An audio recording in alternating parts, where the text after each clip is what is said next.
Hello दोस्तों। O level का जो फर्स्ट क्लास मैंने अपलोड की थी उसमें मैंने M1, M2, M3 and M4 चारों पेपर का जो सिलेबस था वो मैंने डिस्कस किया था ओवरली, जो कि डिटेल सिलेबस नहीं था। इसमें हम क्या करेंगे, इसमें हम ओ लेवल के M1 R5 का जो सिलेबस है उसको डिस्कस करेंगे और ये कम्प्लीटली सिलेबस है। देखिए इसमें डिटेल सिलेबस में क्या है उसको एक बार आप चेक कर लीजिए कि उसमें पढ़ना क्या क्या है। M1 R5 में ये आपका ओ लेवल का M1 R5 का पेपर है, फर्स्ट वाला information technology and IT tools का, यानी कि आईटी का, इंफॉर्मेशन टेक्नोलॉजी का। तो इसमें सबसे पहले क्या पढ़ना है ये देख लीजिए आप।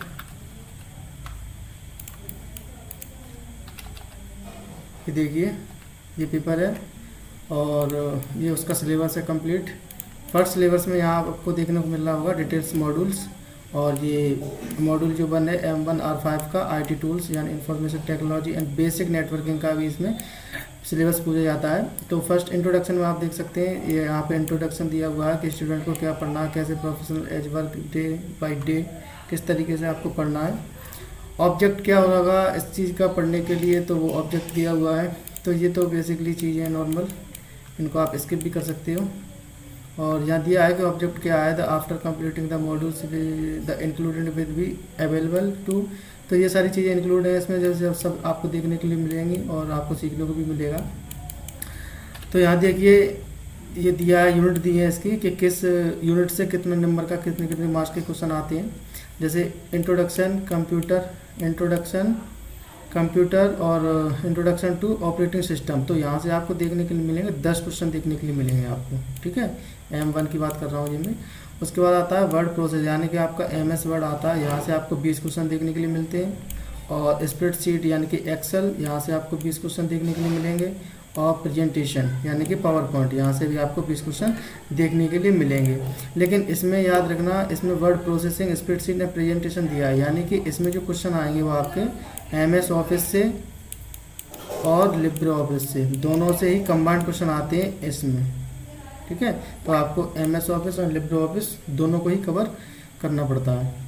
उसके बाद यहाँ देखिए नीचे, यहाँ आपको देखने के लिए मिलता है introduction to internet and WW email social networking and e governance. तो यहाँ से ये 20 क्वेश्चन दिया है, लेकिन सबसे ज़्यादा क्वेश्चन आपको यहीं देखने के लिए मिलेंगे, इसी से पूछ रहा है वो। उसके बाद डिजिटल फाइनेंशियल टूल्स वगैरह और application overview of future skill and cyber security. इसमें आपको साइबर सिक्योरिटी पढ़ने को लिए मिलती है। यहाँ पे आपको 10 नंबर का ये मार्क्स आपको देखने के लिए मिलते हैं। टोटल जो आपका 100 नंबर का ये M1 R5 का आपका थ्योरी का पेपर होगा। उसके बाद नीचे आइए, अब इसका डिटेल सिलेबस यहाँ आपको देखने के लिए मिलेगा कि पढ़ना क्या क्या है। बेसिकली इन्होंने पूरा बिल्कुल डिटेल्स बताया है और इसमें कोई कन्फ्यूजन नहीं है। देखिए डिटेल सिलेबस में जब आप देखोगे इंट्रोडक्शन टू कंप्यूटर में, तो यहाँ सिंपली दिया हुआ है कि आपको IT गैजेट्स पढ़ने हैं। उसके बाद यहाँ दिया है इवोल्यूशन ऑफ कंप्यूटर के क्षेत्र में क्रांति कैसे आई, उसके बाद उसका हिस्ट्री वगैरह ये सारी चीज़ें पढ़नी है। और इट्स एप्लीकेशंस इसी से रिलेटेड पढ़नी है। IT गैजेट्स, उसके बाद their application basic hardware and basic hardware and software, यहाँ आपको देखने को मिलेगा जरा। तो ये बेसिक हार्डवेयर एंड सॉफ्टवेयर जो कि मैं क्लासेस में ही आपको कराता हूँ, तो ये आपका वहीं से भी कवर हो जाएगा, इसमें कोई अलग से नहीं पढ़ना पड़ता है। लेकिन अगर आप उसी क्लासेस में अगर आपको ऑफलाइन पढ़ते रहोगे अच्छे से तो। उसके बाद CPU दिया है सेंट्रल प्रोसेसिंग यूनिट, उसके बाद यूनिट दिया है सेंट्रल प्रोसेसिंग यूनिट यानी CPU क्या है उसके बारे में। उसके बाद input device, output device, computer memory, storage, वही है application software, system software, utility software, open source software, ये रहे open source and proprietary software और मोबाइल ऐप, ये सारी चीज़ें। तो ये मैंने पूरा ही कवर कराता हूँ, मैं हर सैटरडे को आपकी जो क्लास लेता हूँ उसी में मैंने ये पूरा कवर करा भी दिया है। एक बार नहीं कई बार मैंने इस चीज़ को पढ़ाया है। तो ये आपका पूरा कंप्लीट है अगर आपने सैटरडे की क्लासेस ली हैं तो। उसके बाद यहाँ देखिए नीचे आके ऑपरेटिंग सिस्टम में देखिए, ऑपरेटिंग सिस्टम में क्या क्या पूछा जाता है। एक बेसिक ऑपरेटिंग सिस्टम, उसके बाद ऑपरेटिंग सिस्टम को किस तरीके से ओपन करना है। उसके बाद ऑपरेटिंग सिस्टम फॉर डेस्कटॉप के बारे में पढ़ना है आपको, लैपटॉप के बारे में पढ़ना है, ऑपरेटिंग सिस्टम फॉर मोबाइल के फ़ोन के बारे में पढ़ना है, टैबलेट का ऑपरेटिंग सिस्टम क्या होता है उसके बारे में पढ़ना है।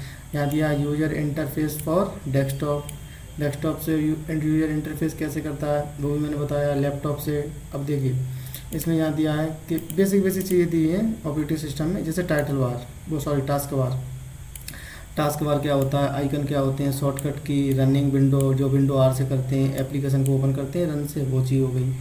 ऑपरेटिंग सिस्टम्स, सिंपल सेटिंग्स बतानी है ऑपरेटिंग सिस्टम की। और उसके बाद using mouse and changing properties जो बताया है, माउस के बारे में बताया था। Changing system date and time, changing display properties to add for, ठीक है। तो ये सारी चीज़ें भी बताई गई हैं। और वैसे तो मैं यहाँ क्लासेस में सारी चीज़ें बताता रहूँगा, जिसको नहीं पता उसको। उसके बाद यहाँ देखिए ये और भी ऑप्शन यहाँ पे देखने के लिए मिलते हैं आपको। रिमूव प्रोग्राम एंड फीचर, किसी भी सॉफ्टवेयर को किस तरीके से उसको इंस्टॉल किया जाता है, किस तरीके से उसको अनइंस्टॉल किया जाता है। एडिंग, रिमूविंग, शेयरिंग, प्रिंटर वगैरह, प्रिंटर को कैसे शेयर किया जाता है, कैसे ऐड किया जाता है। फाइल एंड फोल्डर को मैनेजमेंट कैसे करते हैं। टाइप्स ऑफ एक्सटेंशन, कई फाइल की, हर एक फाइल की अलग अलग एक्सटेंशन होती हैं, तो उसको भी देखना होता है, ठीक है। तो ये सारी चीज़ें। उसके बाद यहाँ देखिए वर्ड प्रोसेसिंग में आपको क्या पढ़ना है, यानी कि MS वर्ड में। तो बेसिक ऑपरेटिंग वर्ड प्रोसेसिंग पढ़ना है। उसके बाद किस तरीके से फाइल को ओपन किया जाता है, उसका पैकेज क्या क्या होता है, टाइटल बार क्या है, मेनू बार क्या है, टूल बार क्या होते हैं, साइड बार क्या है। किसी फाइल को नई बनाने के लिए Ctrl+N का यूज करते हैं, ओपन के लिए, क्लोज के लिए, ठीक है। ओपन डॉक्यूमेंट, सेव के लिए, सेव एज क्या है, क्लोजिंग डॉक्यूमेंट क्या होता है। हेल्प विंडो F1 का यूज करते हैं। Page setup, page layout, border, watermark, print preview, printing document, ये सारी चीज़ें मुझे नहीं लगता कि आपने नहीं पढ़ा होगा, ये सब पढ़ा है आपने। उसके बाद टेक्स्ट को क्रिएशन करना, मैनिपुलेट करना, डॉक्यूमेंट क्रिएशन करना, एडिटिंग टेक्स्ट सिलेक्शन के लिए। अब देखिए ये भी आपने, ये तो सिंपल चीज़ें हर चीज़ में आती है। कट हो गया, कॉपी हो गया, पेस्ट हो गया, font colour, font style, font size, selection, alignment, left right centre, undo, redo, auto correct, spelling check and grammar जो F7 का यूज करते हैं, find and replace, formatting the text, किस तरीके से टेक्स्ट को फॉर्मेटिंग किया जाता है। Create and using, user define style, user के द्वारा भी डिफाइन किया जाता है स्टाइल को। स्टाइल पैराग्राफ, ये सब होम टैब के अंदर जो सारी चीज़ें आती हैं वही हैं। उसके बाद indentation, bullets and numbering, change case, header and footer, table manipulate करना, इंसर्ट करना, ड्रॉ टेबल करना, changing cell width and height किस तरीके से बढ़ाया जाता है। Alignment of text in cell, delete करना, किसी भी सेल को, रो को, कॉलम को इंसर्ट करना, मर्जिंग करना, स्प्लिट करना, बॉर्डर एंड शेडिंग्स, मिल मर्ज, ये भी आपको MS वर्ड में बताया गया है। Table of content, index, adding, comments और ट्रैकिंग चेंजिंग, ये भी बताया गया है, जो कि आपका रिव्यू ऑप्शन में आता है। तो ये वर्ड बहुत ही ईजी है, जिन बच्चों ने कर रखा है ओ लेवल का, वो अपना बेसिक कोर्स कर रखा है, तो वो सिंपली यहाँ से तैयारी करके आराम से दे सकते हैं अपना पेपर।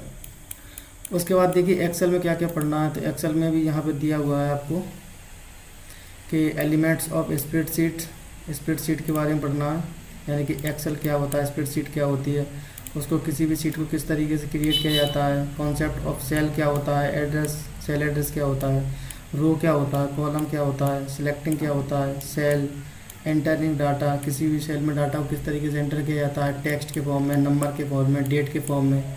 सेल क्या होता है, page setup, printing, sheet, saving, spreadsheet, opening and closing, manipulation, cell and sheet, modify कैसे किया जाता है, एडिट सेल कैसे किया जाता है, फॉर्मेट सेल कैसे किया जाता है, अलाइनमेंट स्टाइल उसको कैसे करना जाता है, cut, copy, paste special, changing cells height and width, insert, deleting row, columns, autofill का यूज, सॉर्टिंग का, फिल्टरिंग का, freeze panes, formula functions, charts, using formula for numbers. अब देखिए ये फार्मूले यहाँ पे आपको पूछे हैं कि एक्सेल में आपको सिर्फ ये फार्मूले पढ़ने हैं वो लेवल के पेपर के लिए। तो यहाँ पे उसने बताया भी है कि आपको एडिशन, सब्ट्रैक्शन और मल्टीप्लिकेशन, डिवीजन, उसके बाद ऑटो सम का function, sum, count, max, min, average, sort filter, उसके बाद एडवांस फिल्टर, डाटाबेस फंक्शंस। तो एडवांस में ये पढ़ना है, database sum, database min, database max, database count और डाटाबेस काउंट ए। उसके बाद व्हाट इफ एनालिसिस क्या होता है, पिवट टेबल क्या होता है। पिवट टेबल के बारे में मैंने अपने चैनल पे बताया, तो उसकी वीडियो डली है, वो भी देख सकते हैं आप। उसके बाद यहाँ नीचे आके देखेंगे आप कि आपको यहाँ क्या पढ़ना है, MS पावर पॉइंट में। तो तो उसको भी मैं बता देता हूँ प्रेजेंटेशन में। तो प्रेजेंटेशन में आपको पढ़ना है, यहाँ देखिए नीचे प्रेजेंटेशन के लिए दिया हुआ है कि आपको प्रेजेंटेशन किस तरीके से क्रिएट करना है। यहाँ दिया है कि प्रेजेंटेशन किस तरीके से क्रिएट करना है, create a presentation using template. उसके बाद ब्लैंक प्रेजेंटेशन किस तरीके से लिया जाता है, control M, insert and editing text, slide, inserting and deleting slide and in a presentation, saving and presentation manipulating slide, insert, table insert, edit, editing clip art, pictures, insert other objects, resizing and scaling an object, creating using master slides।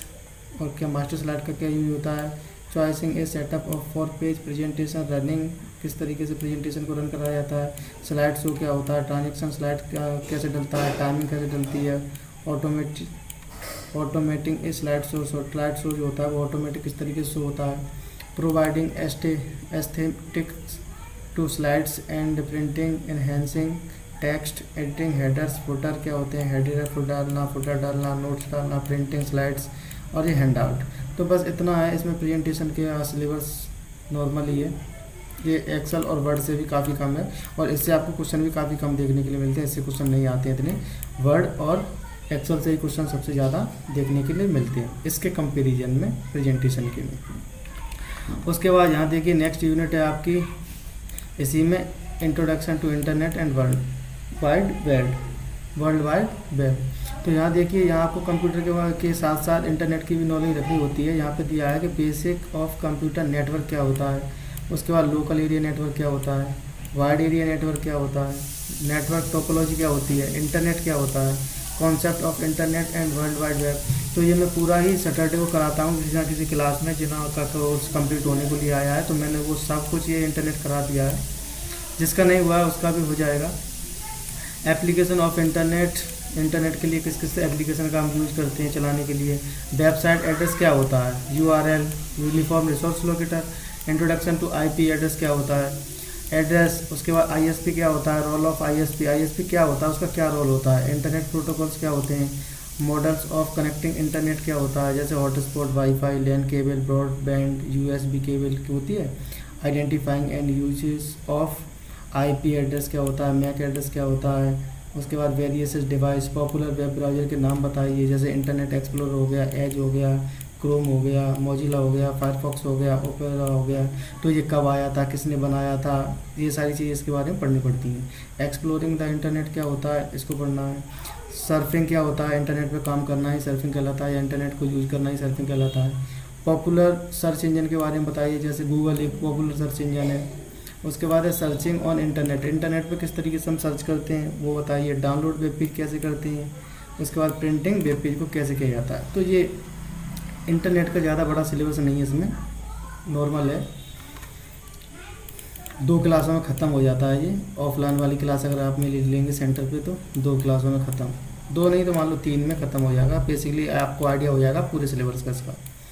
उसके बाद है email, social networking and e-governance. इसमें भी networking है, लेकिन देखिए इसमें email अच्छे से पढ़ना होता है, ईमेल से सही क्वेश्चन आते हैं। स्ट्रक्चर ऑफ ईमेल क्या होता है, इलेक्ट्रॉनिक मेल, यूजिंग ईमेल क्या होता है, ईमेल को ओपन कैसे किया जाता है, उसमें मेल बॉक्स का क्या काम होता है, इनबॉक्स का क्या काम होता है, आउटबॉक्स का क्या काम होता है, ईमेल को किस तरीके से क्रिएट किया जाता है, किस तरीके से सेंड किया जाता है, न्यू ईमेल को कैसे बनाया जाता है, रिप्लाई कैसे दिया जाता है, ईमेल मैसेज फॉरवर्ड कैसे किया जाता है, ईमेल मैसेज को सर्च ईमेलिंग कैसे किया जाता है, अटैच फाइल कैसे किया जाता है ईमेल में, ईमेल सिग्नेचर क्या होता है, सोशल नेटवर्किंग क्या होता है। उसके बाद E-कॉमर्स, इसमें फेसबुक हो गया, सोशल नेटवर्किंग में आ रहा है ये, फेसबुक हो गया, ट्विटर हो गया, लिंक्डइन हो गया, इंस्टाग्राम हो गया, इंस्टेंट मैसेजिंग हो गया, व्हाट्सअप, फेसबुक, ये सब पढ़ना होता है। मैसेजिंग भी पढ़ना होता है, टेलीग्राम भी पढ़ना होता है। उसके बाद इंट्रोडक्शन टू ब्लॉग क्या होते हैं, बेसिक ऑफ E-कॉमर्स क्या होती है, एटिकेट्स क्या होता है, इसको एटिकेट्स बोलते हैं इंटरनेट की भाषा में, लेकिन ऐसा नेटिकेट्स लिखा है, इस माने होता है इंटरनेट का शिष्टाचार। ओवरव्यू ऑफ E-गवर्नेंस क्या होती है, सर्विसेज, जैसे लाइक रेलवे रिजर्वेशन किस तरीके से किया जाता है, तो ये E-गवर्नेंस सर्विस है। पासपोर्ट किस तरीके से ऑनलाइन किया जाता है। हॉस्पिटल में किसी भी बेड को, या मान लीजिए आपके घर में कोई मरीज है तो आपकी उसको बेड बुकिंग करना है या हॉस्पिटल को चार्ज भी लेना है, तो वो सब ई गवर्नेंस के माध्यम से किया जाता है। उसके बाद ई गवर्नेंस सर्विस में और भी दिया है, जैसे मोबाइल में जो यूजिंग ऐप होते हैं, जैसे उमंग ऐप हो गया, डिजी लॉकर हो गया, तो ये सारे ई गवर्नेंस के ही एग्जाम्पल होते हैं। अब यहाँ आ जाइए digital financial tools and application में। यहाँ देखिए आपको पढ़ना पड़ता है जो कि इंटरेस्टेड चीज़ होती है, डिजिटल फाइनेंशियल टूल में अंडरस्टैंडिंग में OTP पढ़ना होता है, वन टाइम पासवर्ड इसकी फुल फॉर्म होती है और बहुत ही यूज किया जाता है आज के टाइम पे। उसके बाद QR code, quick response code पढ़ना है, कोड। उसके बाद UPI unified payment interface, AEPS यानी आधार एनेबल्ड पेमेंट सिस्टम, आधार कार्ड से जो पैसे लेन देन किए जाते हैं वो इसी के अंदर आते हैं।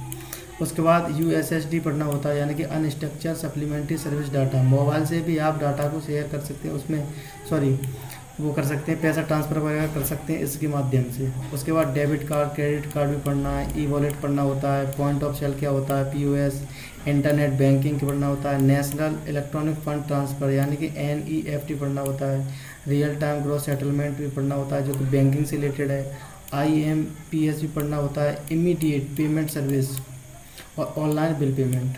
तो ये काफ़ी इंटरेस्टेड चीज़ है, इसको पढ़ने में तो और भी मज़ा आता है, ये सारा सिलेबस, ठीक है। उसके बाद नेक्स्ट ऑप्शन एंड आपका लास्ट जो सिलेबस का यूनिट है डिटेल्स यूनिट में, यहाँ आप देखेंगे तो यहाँ आपको पढ़ना पड़ता है introduction to internet of things, ये थोड़ा ब्रॉड लेवल पे आ गया। IoT क्या होता है, उसके बाद बिग डेटा एनालिसिस क्या होता है, क्लाउड कंप्यूटिंग क्या होती है, वर्चुअल रियलिटी क्या होती है, आर्टिफिशियल इंटेलिजेंस मोस्ट इम्पोर्टेंट। अब इससे क्वेश्चन ज़्यादा आएंगे क्योंकि ये अब चर्चा में ज़्यादा है। सोशल एंड मोबाइल क्या होता है, ब्लॉकचेन टेक्नोलॉजी क्या होती है, ये एक अलग ही मेथड है ब्लॉकचेन टेक्नोलॉजी का। 3D प्रिंटिंग क्या होता है, एडिटिव मैन्युफैक्चरिंग क्या होती है, रोबोट प्रोसेस क्या होता है, ऑटोमेशन, साइबर सिक्योरिटी और need of cyber security, cyber security क्या है, उसकी क्या ज़रूरत है, क्या नीड है उसकी, ठीक है, ये पढ़ना है। उसके बाद सर्चिंग पीसी सिक्योरिंग पीसी, यानी कि आप अपने पीसी को, पर्सनल कंप्यूटर को किस तरीके से सिक्योर कर सकते हो, और सिक्योरिंग स्मार्टफोन यानी कि पीसी हो गया, मोबाइल हो गया, टैबलेट हो गया, इस को किस तरीके से हम सिक्योर करते हैं, तो पासवर्ड वगैरह देना, उसके बाद हैकिंग से बचाना, वायरस से बचाना, तो ये सिक्योरिंग कहलाता है। तो ये भी आप सीखेंगे। तो ये आपकी यूनिट ख़त्म हो गई। M1 R5 का कंप्लीट सिलेबस है ये आपका, डिटेल सिलेबस, ठीक है। तो पूरा सिलेबस मैंने डिस्कस कर दिया, और ये सिलेबस अब आप देख सकते हैं कि आपने कितना कितना पढ़ लिया और आपको कितना पढ़ना है। अगर आप ये पूरा सिलेबस कंप्लीट कर लेते हैं तो आप O लेवल का फर्स्ट का M1 R5 का पेपर आसानी से दे सकते हैं प्रैक्टिस करके, ठीक है। तो उसके अब मैं क्या करूँगा, नेक्स्ट क्लास में सिलेबस को डिस्कस नहीं करूँगा, अब मैं क्लासेस दूँगा आपको, ठीक है। तो मिलते हैं नेक्स्ट क्लास में, तब तक के लिए थैंक यू।